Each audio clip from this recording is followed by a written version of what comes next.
Welcome to this series of lectures on the shortcuts of Greghand. This is based on Dr. Gregg's 1935 text called Greghand, which was oriented towards personal use of shorthand and personal note-taking. This course presumes that you've already worked your way through my 5-lecture series on Gregg Shorthand for personal note-taking. And that was based off Dr. Gregg's 1988 text. We'll assume that you already know how to spell words in the Gregg alphabet, and furthermore we will also assume that you have a good grasp on the practice word list method of practicing that was outlined in that previous series of lectures.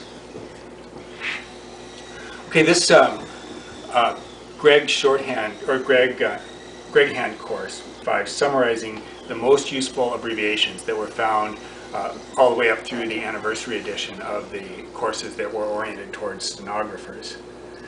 Most of these are prefixes and suffixes that once learned can be applied to a wide variety of different words. So they're very efficient in terms of what you get for your effort in learning them. So each lecture in this series is going to give 4 or 5 different shortcuts. It'll give some examples, and then you'll have a chance to copy those examples into your working word list, and also other frequently used words of your own that use that particular shortcut you can copy into your list. I would request that you only incorporate the techniques that you think will going to be useful in your writing. If there's some abbreviation that you don't think you're going to use, best just to skip it and practice on shortcuts that you're actually going to be using. So with that said, I guess I'll jump into the first of our shortcuts. And that will be one that, the only one in fact, that was mentioned in the previous course on personal note-taking. And that is the SHUN abbreviation. So I've written the SHUN up on the blackboard, and we'll use a few examples. The SHUN sound is abbreviated with the SH symbol from shorthand. So the first one I'll do is action. So that's just going to be an AK SHUN, action. Let's try nation. That's going to be in a SHUN. Or nations. That will be in a shuns. And one more example here for you, national. So we'll say national. National. So that is the abbreviation SHUN. Again, you were introduced to that one before. It's one of the most used abbreviations, so you'll probably find this one to be very useful. So I'm going to give you a few minutes. You can copy these examples that I've given you into your word list. Also, I encourage you to go ahead and select a few other SHUN words that you use quite a bit and put them into your active word list. And then I will get ready for the next series of examples while you're doing that. I'm going to take a moment here to erase the board.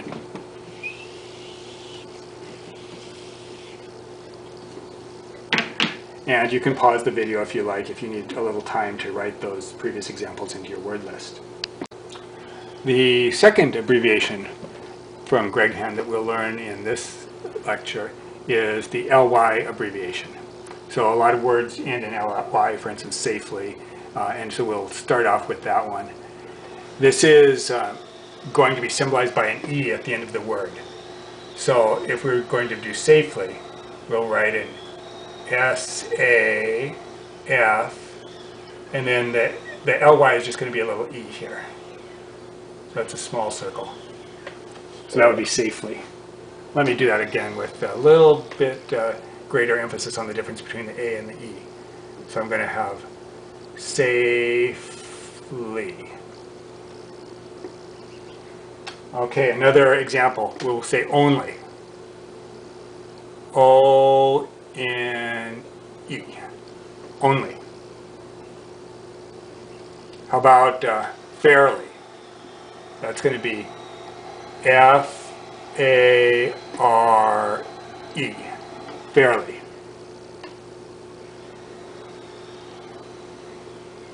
Okay, so those are the ly examples you have. Again, the small e at the end of the word is symbolizing ly. This could cause confusion in a couple of words. Say if I want to write berry, that would be B-E-R-E, berry. But that would also be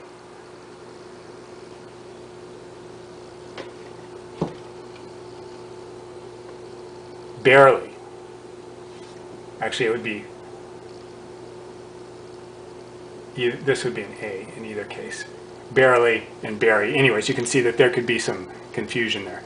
Many times I'll just write out an ly because this, it's not that, or an le, it's not that difficult to put in the extra L. But many people think this saves them time. So that's another possibility for you.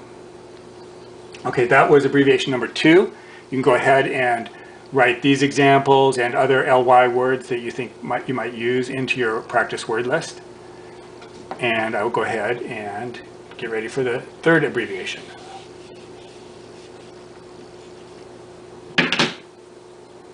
Which is going to be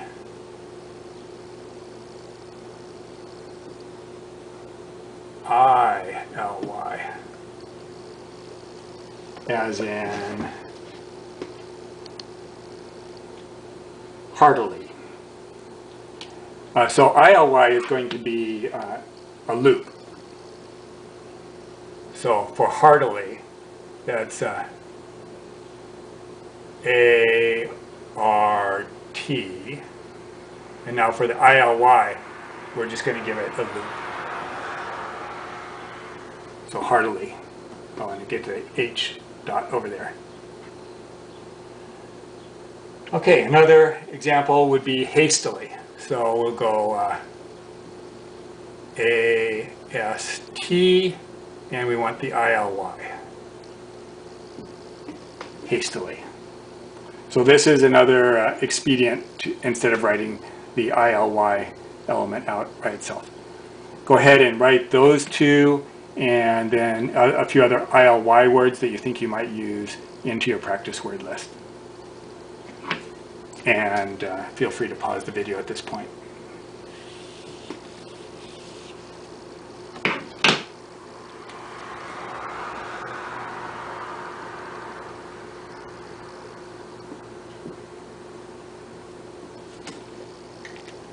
The next abbreviation, so this is our 1, 2, 3, 4th abbreviation in this lecture, and that's going to be for the word over.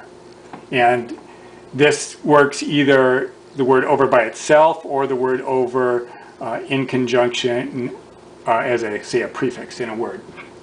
So we'll start with overtake. So the over is going to be a Gregg letter O, and it's going to be written over the next letter. So here's going to be my take. I've got a T-A-K. That's overtake. If we looked for overlook, that will be over look. And if we wanted to just express the word over, we can just put it over the next word that's coming along. So for instance, if we wanted to say over the, it's going to be over the goalpost or whatever. That will just be over the. If we wanted over that, it could just be over that. So put those examples of the word over into your word list. Think up a couple of words or phrases using over that you might use in your personal practice and include those, and then we will go on to the next word. Feel free to pause the video at this point if you wish.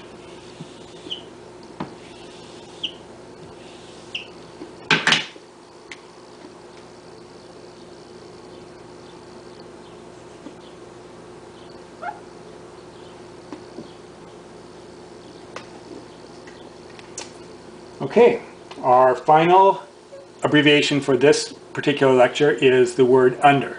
It's going to use the same concept as we saw with the word over, except for we're going to use the oo instead of the o. Again, it's going to be written over the top of the rest of the word. So, for instance, if we wanted to say underneath, we're going to put in the oo hook, under, and then we're going to say neath, underneath. If we wanted understood, we're going to have our oo hook, and then S-T-U-D, understood. Okay, how about under there? So this is two words, you know, like I think he's hiding under there. So oo hook, and then the symbol you're using for there. I use this this particular TH. And let's try one more. Let's try under this.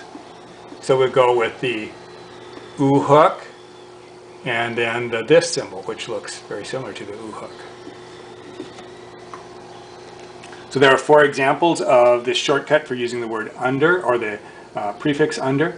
Go ahead and write them into your notes.